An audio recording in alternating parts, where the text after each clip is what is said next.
What's up, YouTube? It's your boy Sanchez 405 coming at you. It is on the Warpath. We got Amir alongside us as always, y'all. Like I said, it's Warpath Wednesday. Little bit of skins news, a little bit of playoff news. So we're gonna get right into it. Y'all see the title of this video. It is Jay Gruden is done with the Bull. Now, no, it's not his play calling and his ineptitude of being a head coach and a play caller as well, but he wants to know what his quarterback is going to do coming forward. Just getting ready for the 2018 season and everything. And Amir, I think he has a valid point. What do you think? Oh, he's completely validated with that. He's completely right to think that. I would if I was him. I would have been fed up with it after last year. Mm-hmm.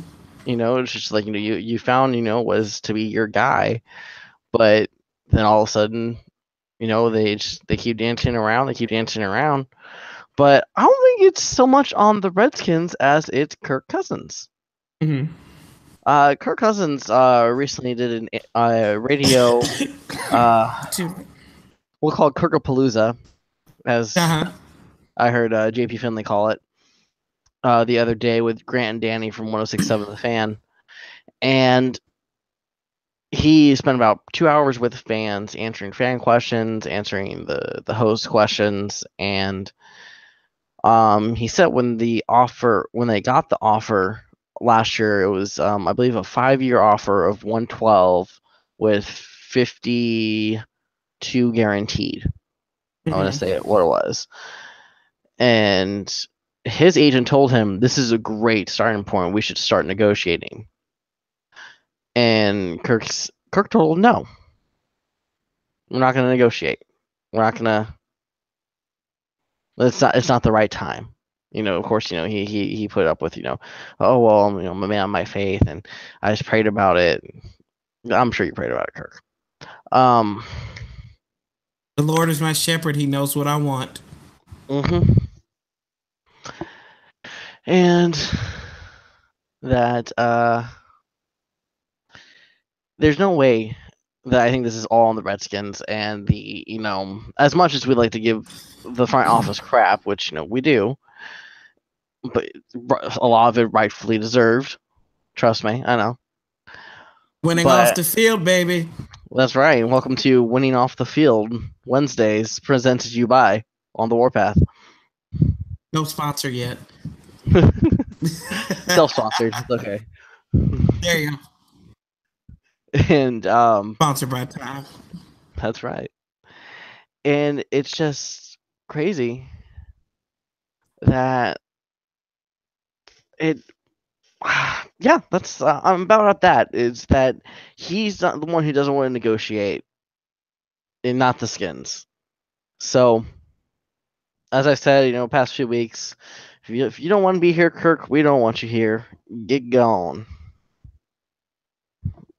Yeah, I totally agree with you. And I mean, it's I hate when athletes, I respect being a man of faith and everything. It's the same thing with Tim Tebow when he said he sat down and prayed to God about, being a quarterback in the National Football League, and that's his position. He's going to play football. I'm like, did you now, like, when he says like he's praying to God and Jesus and everything, is he talking about Jesus that came up and to clean his apartment when he's out of town, and he was in some drug-induced coma? Because there's no way in the world that this man should be playing quarterback in the National Football League. And we sat and we've talked and we've bitched, we've moaned about it, on what to do. I'm kind of on the fence of it. You're more of a hardliner in the respect that, hey, maybe it's just time for us to move on. If you don't want to be here, we don't want you. And right now, he's just being too good at saying goodbye for the Redskins. And I think that there has to be a point, because Jay is preparing for 18 because this is going to be a do or die. I don't care if he signed a 2-year contract or not. This is his last shot to get it right in Washington. He needs a playoff win. He needs at least one playoff win to save his job. Yes. Or a legitimate division champ. I think a division championship, again, would win it with 11 plus wins. I think that would do it for him. But a playoff win would do so much more for his case in Washington. Will he get it? Only time will tell. But I'm to the matter of you guys, with you and the hardliners, that maybe if you don't want to be here, baby, then it's time for you to move on. And I mean, don't blame it on God for you being stupid. That's what I think. That's where it comes down to. I'm not trying to get religious on it or anything like that, but don't blame your stupidity on a omnipotent being. There you go. That's how I'll leave it at that. But and they sit there and talk. He said he's fine with playing on a 1-year deal. No, he's not. But he said you can only just kind of go year to year for so long. So he says it in this little segment that I'm reading here off of ESPN. It's kind of like, as you guys know, I can look off the screen now. And Gruden says, I think something has to be done. Personally, I don't want to go through another 1-year deal and just 1 year. I think you want to have a quarterback in here that's going to be here, and hopefully that is Kurt. If not, we have to move on and do what we have to do as an organization. Well, doing what you have to do as an organization, that blew out the window last offseason, I'm pretty sure. But I'm getting sick of talking about this. I think people are getting sick of hearing about it every week. It's the same damn story from Kirk Cousins and even Jay Gruden, who's really, I mean, one thing you respect about Jay is he's very direct, but he's been very slow to criticize Kirk Cousins. Over these last 2 weeks, he's done it. We mentioned last week where he said, you really can't say he had a great season. The team was 7-9 and all that good stuff. And then also this week, he's like, shut up or put up, pretty much, to his quarterback. Mm-hmm. Yeah. I would completely agree with you. And, he's right. He's absolutely right. It's time to put up or shut up. Right. And I think the Redskins are, at least Jay Gruden is ready to move on. Until we hit the draft, we're going into the season with Colt McCoy as the starter. Oh, I know. I'm not saying I'm advocating for it. I'm not saying I'm happy with it. I'm just saying that is the reality of the situation.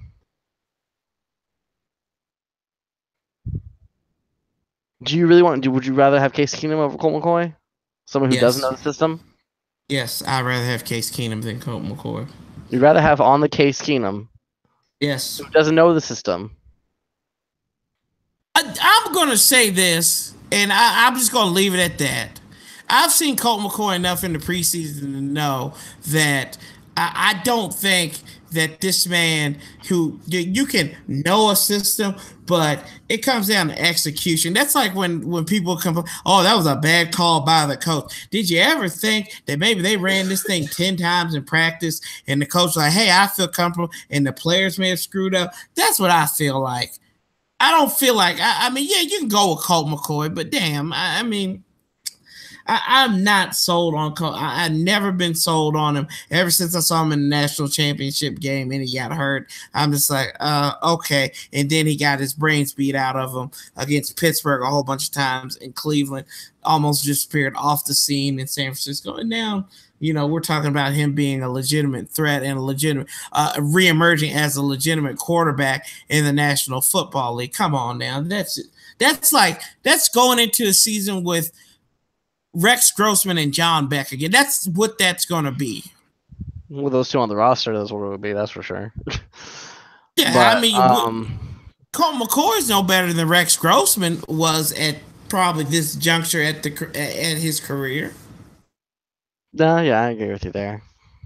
Okay, so you want another ex Grossman? No, I don't want another Rex Grossman. But Well, that's what it's looking. at least with Rex Grossman, there was a few of those games we were in with Rex Grossman. I'm just saying, not saying that Yeah. we were gonna win a freaking Super Bowl with him. God no. No. But you know, but I'm just saying that the reality situation is Colt McCoy will be the starter going into the offseason until we hit the draft. Mm-hmm. Because I'd rather, one, I definitely don't want to pay Kirk Cousins $34 million. Do you want to pay Kirk Cousins $34 million? No, absolutely not. I know it's not our money, but still. Right. I'm not gonna pay. Well, you know how I am with money anyway. When it comes to spending on players, so no, I would not want to spend $34 million. But to the point, Kirk Cousins, and this is good. Okay, everybody, put your seatbelt on for this one. Blake Bortles deserves more money on his next contract than Kirk Cousins. Based off of what? Based off of him winning a division championship and him having a playoff win.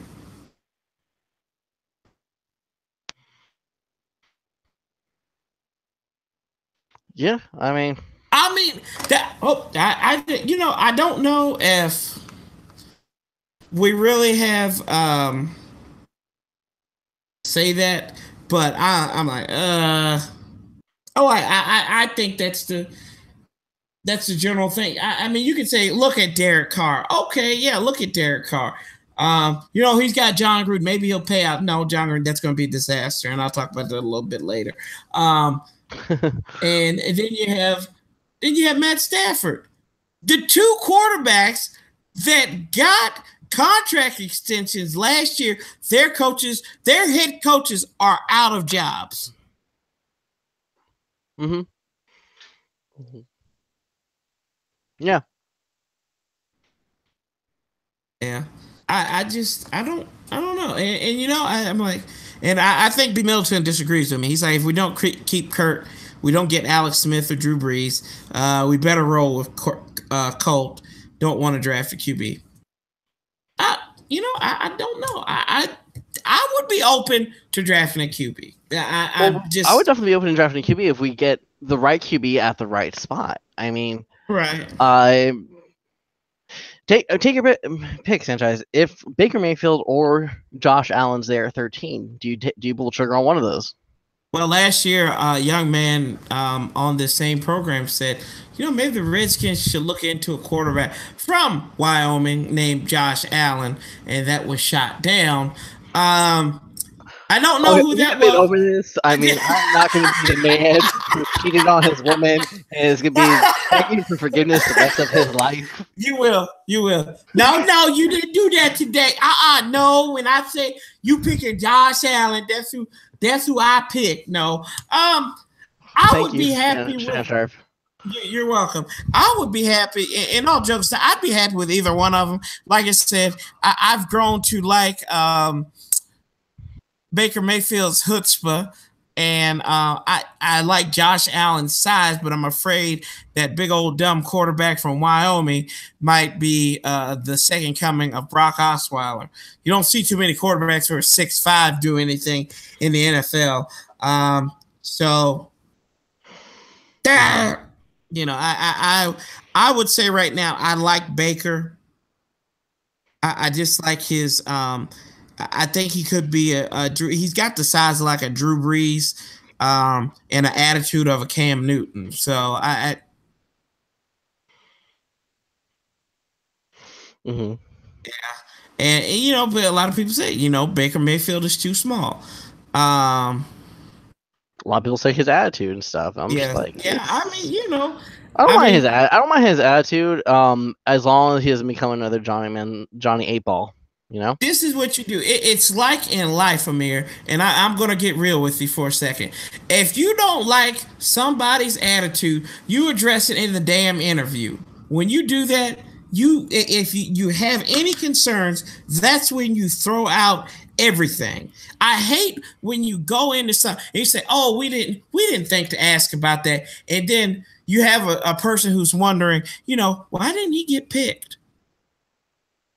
We didn't like his attitude. Did you talk to him about his attitude? Did you ask him why? No. So that is, and that's something that a lot of people, I think, they should address that with him. He's like, hey, I'd rather have somebody come up to me and if you say, hey, Sanchez, you've been acting like a shit lately. What's wrong? Why are you doing this? But and I hope y'all think I'm joking. Blake Bortles does not deserve to get paid more than Kirk Cousins. I'm just saying, as a logical joke, that that's where I'm coming from. But I would like either one of them. I would. Baker, and there's a lot of people talking about Baker Mayfield. Y'all need to stop. Y'all need to leave Baker Mayfield alone. Baker Mayfield lives matter too, y'all. I'm kidding. But I like. Think about this. I'm gonna read off some names to you right now that could definitely help this team that are pending free agents. All right, these are currently do not have any contract extension going on with their current teams, and with the current cap space, for instance, going into next season, 2018 year, which we have right here. Team cap space we have at $52 million. And that's what over the cap is hanging. So, Josh Norman, I hear, may restructure his contract, which would be nice because I think we're paying him way too much. 30-plus-year-old cornerback with no interceptions. Okay. Wow, no, I agree with that. I think we're paying him way too much. Yeah, we talked about that last week. So you shut down corner, but you can't pick off anybody. So. And 1 second here. Kenny Vaccaro comes to mind. He's going to be available. Put him beside Swearinger. I saw Ziggy Ansah is going to be available. Probably won't get him.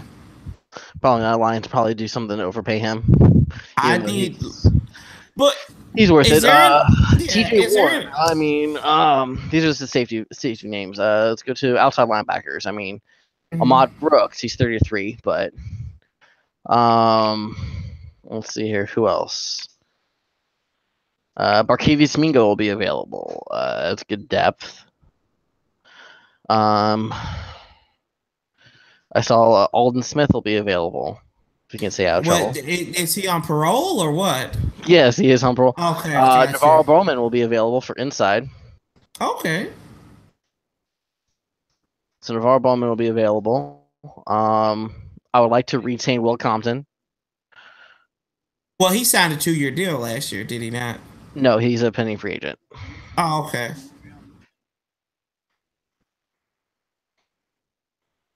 And let's see here. Defensive tackles. We have. Let's see here. Courtney Upshaw will be available. I saw that. Who else? Well, there are a couple other ones that were good. I don't know why I'm not seeing them on here now, but they were there before. But yeah, John Terry Poe, Benny Logan. I mean, and that's where we need that strength. That we need to get a big old diabetic, look like he's going to get his foot cut off at the age of 50. Defensive tackle, nose tackle, up there, clog the middle. Like I mean, just clog the middle. Like it's like if you put like Drano down the toilet and it just won't unclog. That's what we need in the middle of that line. Sorry for the graphic image though, but I think I still think this, but this is believable. I think we go to East Illinois. We go talk to the mob over there, and we get the boy Jimmy G. I swear, I still think it's a possibility. Y'all know how Kyle loves him some Cousins. Just saying. I mean, Kirk and Kyle go back together again. Just three words. 5 yes. and 0. 3 words. You like that. But right, yeah, you're right. 5 and 0. I can see that being difficult, but what if the asking price is up for him, and San Francisco doesn't want to go that route? I mean, they'd be crazy not to, but it is San Francisco.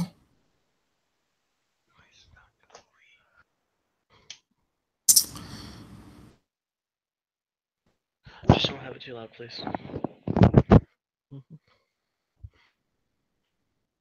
So, I mean, you know, you look at Jimmy G. Yeah, people say Jimmy G won too much, but I don't know. Maybe San Francisco makes a grave mistake. Maybe Bruce Allen gets somewhere up in their office, or you know, I don't know who their. I know Bach isn't the general manager there anymore. Maybe John Lynch. John. Oh yeah, well maybe you know maybe John Lynch gets a little bit of CTE and decides not to sign him. You know, I mean, you know, maybe he did have concussions. Maybe he's like, oh well, you know, maybe so. We'll see. I don't know, man. I just the fact that Kyle Shanahan is the head coach there will be never until he's not the head coach there. There will not be a trade between Washington and San Francisco ever. True. Never get him better. Yeah, you're right. But because they like to hold too many grudges. I mean, you know, you didn't see Belichick hold a grudge against the Browns or hold a grudge against the Ravens or the Giants.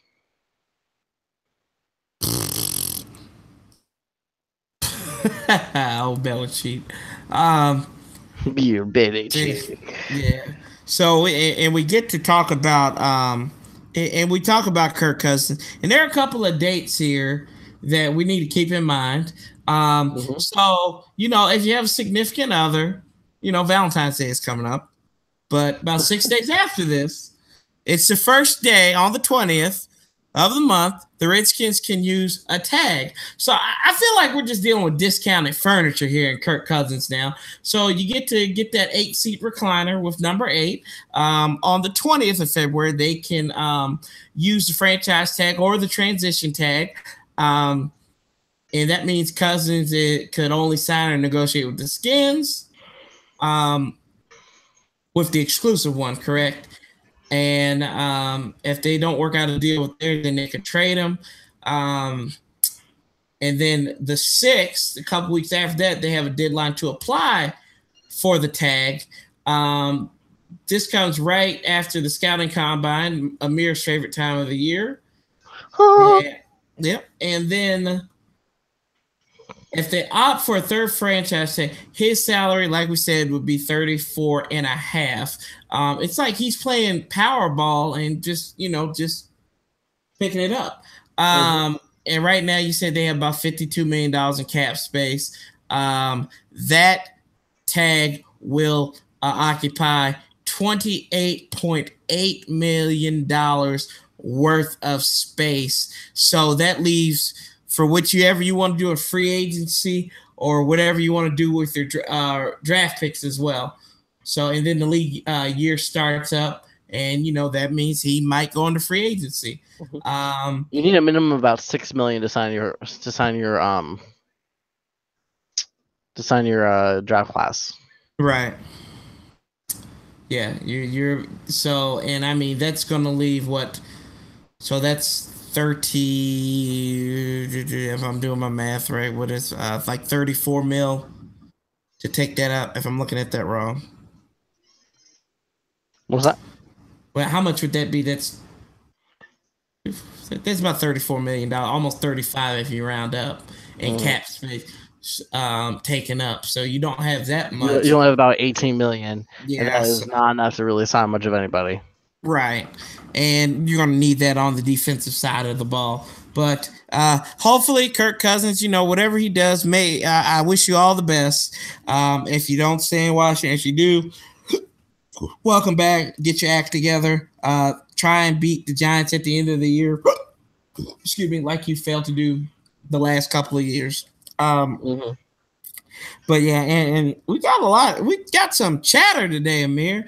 Do we got some But chatter yeah, today? we got some chatter, y'all. Shout out to Gregory Lightbody and Cruising 26, who is a fan of a rival team. I think he's a Giant. Yeah, he's a Giants person or their Giants person. We got B Milton on here. He is working the boxes here with us, so we appreciate that. And then we got Paris on here. And B Milton was talking about he talked about Jimmy G winning too much, and he's absolutely right. Let's see here.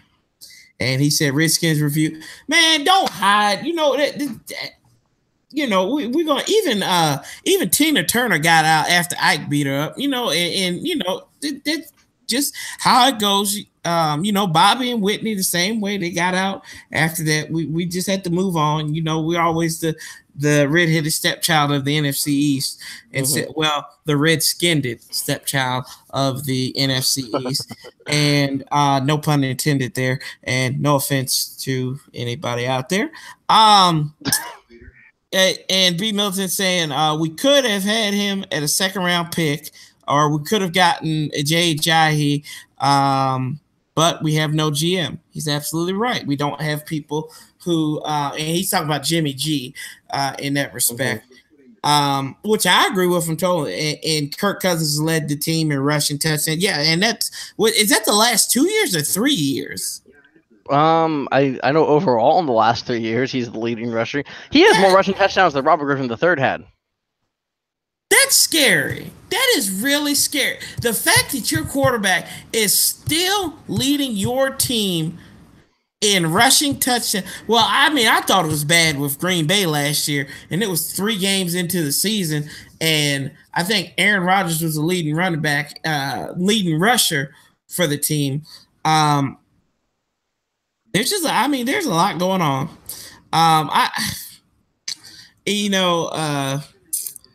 B. Milton said Kirk Cousins had more than 4K each of the last 3 seasons.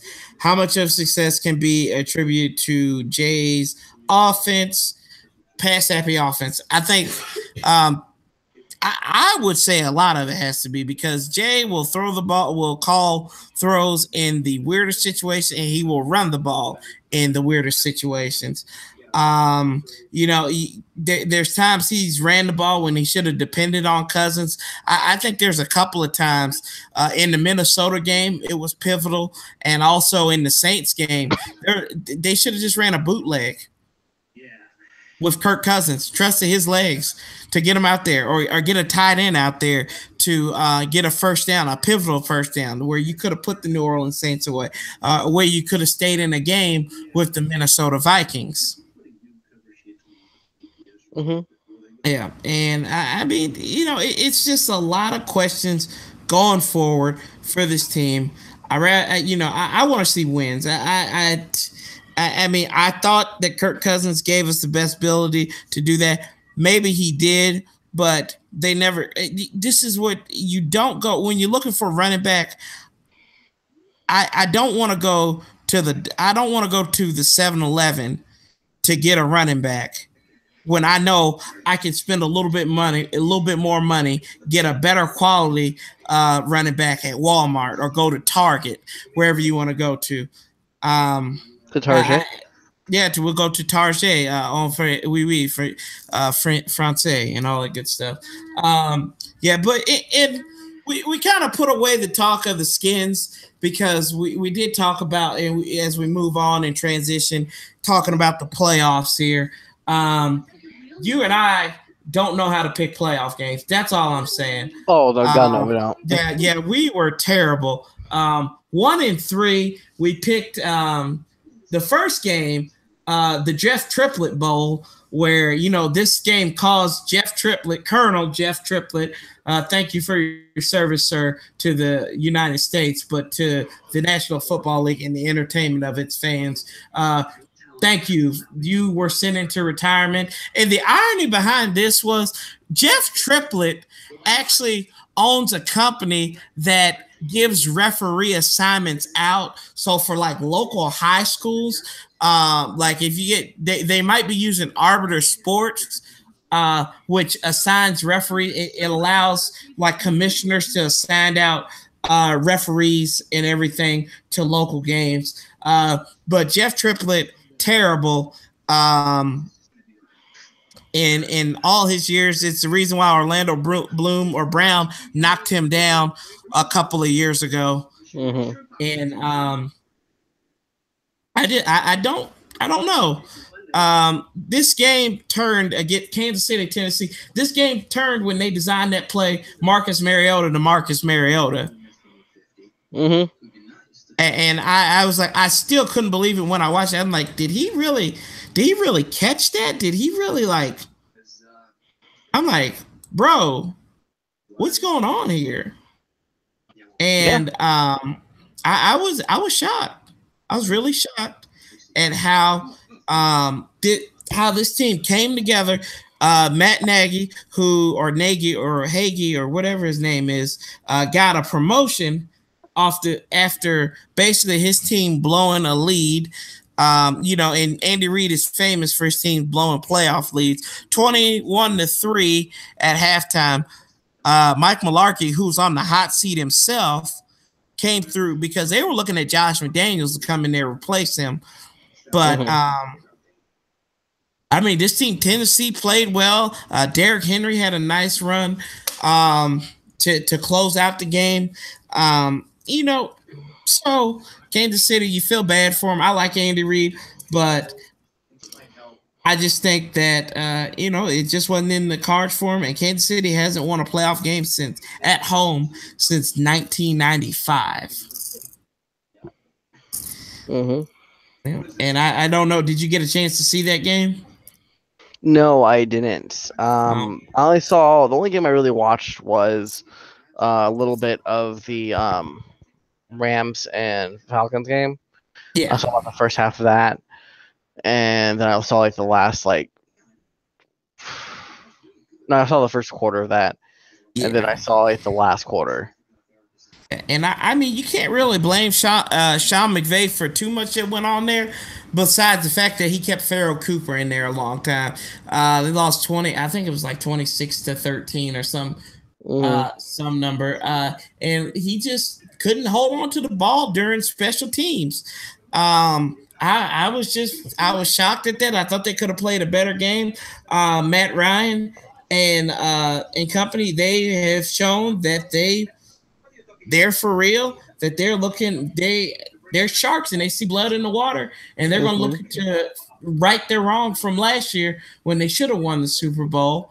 Then you move on to the AFC and the worst playoff game I've seen probably ever. I've seen blowouts that have played better than this game. Jacksonville hosting Buffalo, and the tables were quenched. No more broken tables. Tables you can go away for a little bit. Bills Mafia has been silenced. Tyrod Taylor, I think that opportunity that they had a chance to get in the end zone and they kicked the field goal, I think that's what did them in, because I think they would have had an opportunity to maybe get a field goal at the end of the game.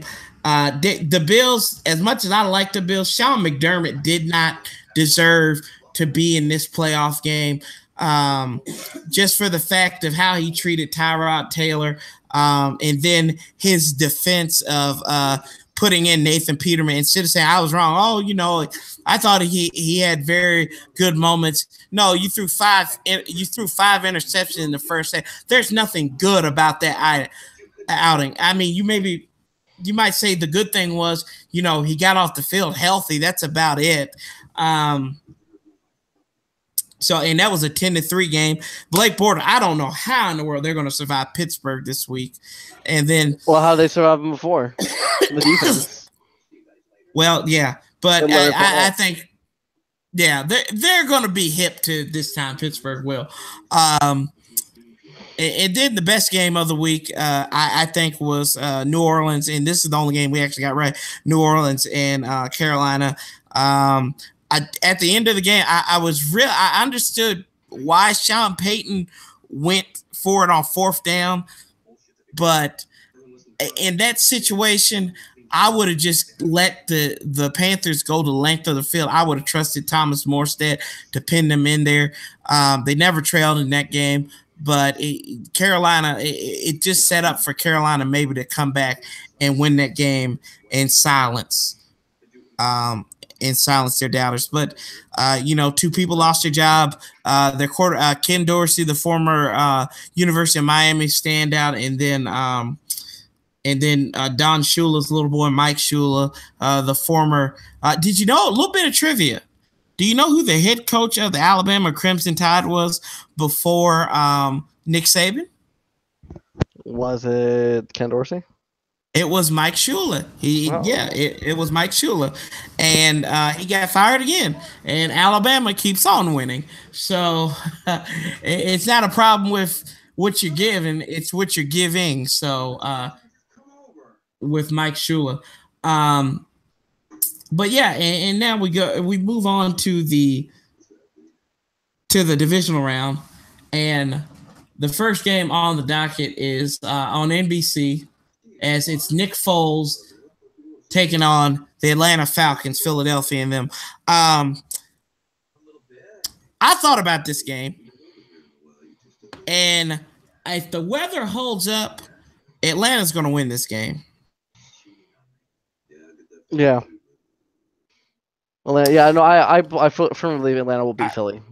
If it gets colder, I think Philadelphia has it. But right now, I'm going to go with Atlanta to win that game. Tennessee, because I don't trust Nick Foles. Right. Well, I'm just going because I think Atlanta. I don't know. They'll do it. Because who are they going to turn to? Nick Sudfeld? Nate Sudfeld. I'm sorry. See, he's so insignificant. I don't even remember his name. Studfeld.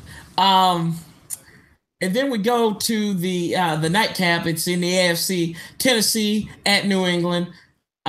New England's had a lot of bulletin board material. Whether Tom and Bill get along or whatnot, it's kind of hard to pick against the Patriots. Oh, yeah. That's why I'm going with the Tennessee Titans. I'm going with the Patriots. You're full of crack. I am going to go with the Titans to beat the Patriots. If I'm wrong, I'm wrong. But I'm going with the Titans. I think that Josh McDaniels wants to get a head coaching job. Matt Patricia does. Bill Belichick's been preparing them for it. I don't think they're going to do their job. And I think the Titans are going to come in, roll into the AFC Championship, and beat the New England Patriots by 3 points at the end of the game. That is my shocker of the week. Then we go to the AFC again on Sunday afternoon. Pittsburgh taking on Jacksonville. I don't care what you think. I like Pittsburgh in this one because my fiance would kill me if I thought anything else. So I'm going with the Steelers. Well, she won't kill me. Jacksonville. Okay, Amir's going with Jacksonville, but she will find your address. Yeah, and she just gave me the meanest glare. Pretty, but very mean. And then the toss-up game, I think, in the NFC, it's going to be New Orleans at Minnesota. Two dome teams. They met in week 1. So somebody's season is going to end here. It's going to end where it started. And I've tossed with this one. There is a curse against Super Bowl teams hosting the Super Bowl. They can't get past the divisional round. The Vikings have had a curse on them for years. For some reason, I like Mike Zimmer. I really do. I want to pick them. I want to say that this two-headed monster is just hype. But I just, the safe pick is New Orleans, because you don't know what you're going to get out of Case Keenum in his first playoff. And I'm going to roll. I really want to pick Minnesota, but I'm going to roll with playoff experience and Drew Brees. I'm going to take the more seasoned quarterback like I have in all but one of these games. I am going to take the New Orleans Saints to surprise and possibly host the NFC Championship game next Sunday. I'm in New going to Orleans. concur with you. I will also take the New Orleans Saints. That's the only game we got right. Last week, same time, same team. As we move forward, um, we're getting ready to work on our season wrap up video, so we should have that out hopefully sometime next week. Just to check, uh, just check on what we've been talking about here. We appreciate the follow and the comments. I think this is the most commented video we've had so far on a live broadcast. People are talking about the Giants. Gettleman doesn't impress them. They still don't have a coach, so it's Matt Patricia's being linked to that one. Matt Patricia. Okay, I heard Bill Belichick at one time. That's not a joke. I actually heard that was a rumor. I think that's a joke though. Mm-hmm. Paris is disagreeing. Paris Hollins disagreeing with me. He said, "Nah, the Patriots are going to crush Tennessee." You might be right, but I'm going to go for the Titans. I live about, what do you say? We live about maybe 4.5 hours from Nashville, so I'm going to pick the Titans. Because they've come on every game, every week down here. So, also, we talked about Dave Gettleman again. They didn't like the Panthers' rushing offense. New Orleans has a lot of swagger. Matt Patricia will be the coach of the Giants. And then, yeah, he single-handedly gave us Josh Norman. Talking about Dave Gettleman, y'all. Amir, do you have any final thoughts, my friend, before we give a curtsy for tonight? No. Stay clean, stay sober. Don't do drugs. Don't do drugs. Stay sober. So pretty much, don't be a Des Bryant, y'all. And you know what? I forgot to mention this, and you talked about this. You sent me this picture of a certain running back from Southern California who was at the game with Bills Mafia. O.J. Simpson. He didn't do it. Well, yeah, he did. But if he did do it, this is how he would have done it. He said, this dude, I don't know if this man is still alive, but they might want to check on it. He wore the Juices Loose with the white Bronco on his chest. Are you able to pull the picture up? Huh? Are you able to pull the picture up so we can so our viewers can see this lovely image? I don't have it. I really don't have it. I texted it to you. I know, but my phone's over in La La Land. Oh my goodness. I'm sorry. And also, as pull you up can on your side monitor. Let me see here. The juice is loose. Oh gosh. I'll put it in the comments.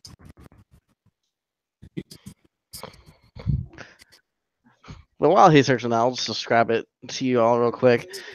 It is a picture of Mr. O.J. Simpson, just recently released from the penitentiary in Las Vegas, Nevada. And he was wearing a LaShawn McCoy jersey, which, he was a Bills player. He wants to support the Bills. I get that. He took pictures with fans. For some reason, he has fans. I don't know why. Because, there must be some real killer fans. But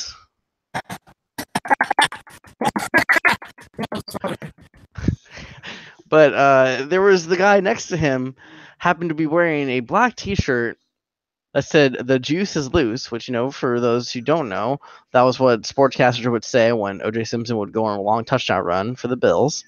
They would say "The juice is loose." And above said wording of "The juice is loose" on this t-shirt was a white Ford Bronco.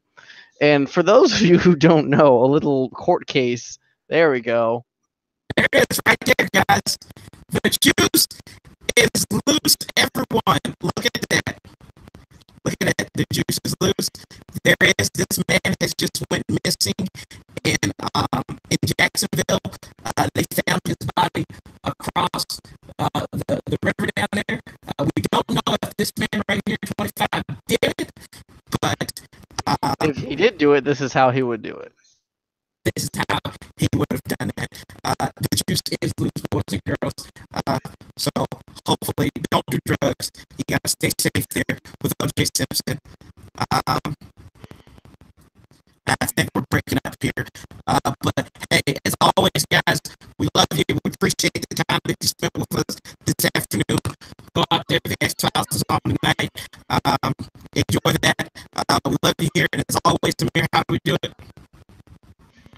I'm sorry, you kept breaking up there with your audio. As we always do it here. Oh, love, peace, and hail. Yeah, and watch that picture. Amir was wrong. I'm right, y'all. We're out.